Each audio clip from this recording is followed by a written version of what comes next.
People often say you should never judge a book by its cover, yet in neighborhoods across America, there are still people who believe they can judge, control, and even dictate the lives of others simply by the color of their skin, the car they drive, or the assumptions they make. That's exactly what happened when a self-proclaimed enforcer of an HOA, let's just call her Karen, decided to pick a fight with a black man who had quietly and successfully built his life with hard work, resilience, and determination. She saw him mowing the lawn, walking into the house, and bringing in packages, and in her mind, she immediately assumed he was a renter, a trespasser, or perhaps even an intruder. What she didn't know was that not only was he a respected professional and a proud homeowner, but the very property she was standing in front of, wagging her finger at, was the same house she used to own, and the same house she had been forced to sell after her own financial troubles. Imagine the arrogance of trying to evict someone from a house that no longer belonged to you, and worse, to treat them with disdain because of prejudice. But this wasn't just another story of a rude neighbor. This was a lesson in humility, justice, and irony so sharp it cut deeper than any insult. Karen tried every tactic in the book: letters, complaints, threats of fines, and even calling the police, thinking she could strong-arm this man into leaving.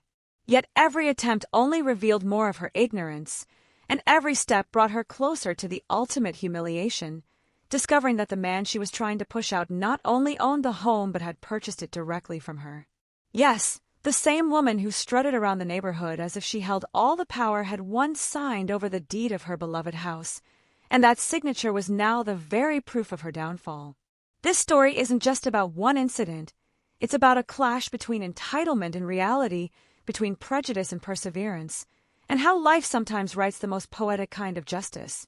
What makes it even more compelling is how calm, composed, and quietly dignified the homeowner remained throughout it all, letting Karen dig her own grave with every word she spoke, until she finally came face to face with the undeniable truth. She had no authority, no claim, and no power in a place that no longer belonged to her. And the irony? The man she wanted gone forever was not only her neighbor, he was the rightful owner of the very house she once called home. From the very first day he moved into the neighborhood, the man knew he was walking into an environment where not everyone would welcome him with open arms. He had worked tirelessly for years, climbing the ladder in his career, saving every dollar, and investing wisely until the day finally came when he could buy a dream home for his family. The house was beautiful, spacious, and located in a community known for its prestige.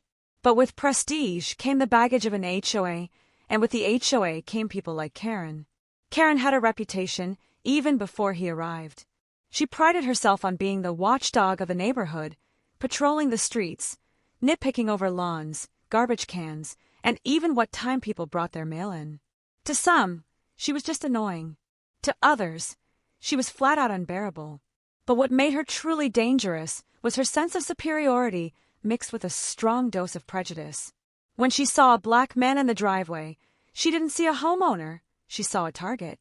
It began with little comments. "Tenants aren't allowed to change the landscaping," she sneered one afternoon.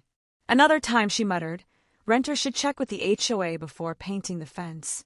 The man brushed it off at first, reminding himself that some people live to create problems. But when letters started arriving, formal notices of violations he never committed, he realized this was more than pettiness. This was harassment disguised as HOA enforcement. One letter accused him of parking in the wrong spot, even though he parked in his own driveway. Another demanded he remove non-compliant decorations, referring to a small garden flag his children had picked out. He stayed calm, filing every letter, responding respectfully, and keeping records. But when Karen showed up on his porch one Saturday morning, clipboard in hand, telling him he needed to vacate the property because renters aren't allowed long-term, he knew the situation had crossed the line.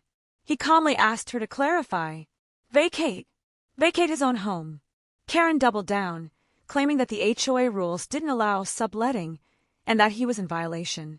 She waved papers in the air, insisting she had authority to demand he leave. But as she spoke, he recognized something chilling.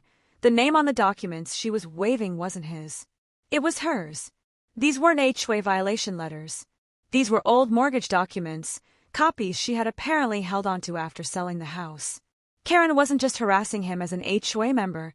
She was pretending she still had some stake in the home she no longer owned. The man stayed calm. He told her simply, "This is my house." She laughed, dismissing him. She called the police, confident they would side with her. When officers arrived, Karen eagerly launched into her accusations, claiming he was an illegal tenant refusing to leave. The officers listened carefully, then turned to him and asked for identification and proof of residence. With a steady hand, he produced the deed, the mortgage records, and his driver's license, all matching the address. The look on Karen's face shifted from smug to stunned. The officers turned back to her and asked, "Ma'am, are you aware that he owns this property outright?" She stammered, trying to explain, insisting she had once lived there and that it wasn't fair she had been forced to sell. The irony was unbearable. She had lost the house due to her own financial mismanagement, and now the man she looked down upon had bought it, fair and square. The officers made it clear she had no authority, no claim, and no right to harass the rightful homeowner. They warned her that any further incidents could result in charges for harassment or trespassing. But for the man, the sweetest justice wasn't in the police intervention. It was in knowing that he didn't need to shout, argue, or stoop to her level. He had the truth, the law, and the deed on his side. Every attempt Karen made to demean him only backfired, revealing her bitterness and ignorance. And in the end, she had to swallow the ultimate humiliation. The house she once called hers, the house she tried to weaponize against him, was no longer her domain. It was his. The story spread quietly through the neighborhood. Some laughed at Karen's audacity, others shook their heads in disbelief, but most gained a newfound respect for the man who had handled the ordeal with such grace. He didn't need to shout to be heard. He didn't need to fight to win. The deed spoke louder than any words. And Karen, she slowly retreated, her clipboard appearing less and less until eventually she disappeared from the HOA board altogether. The same arrogance that once fueled her downfall had silenced her completely. This was more than a clash between neighbors.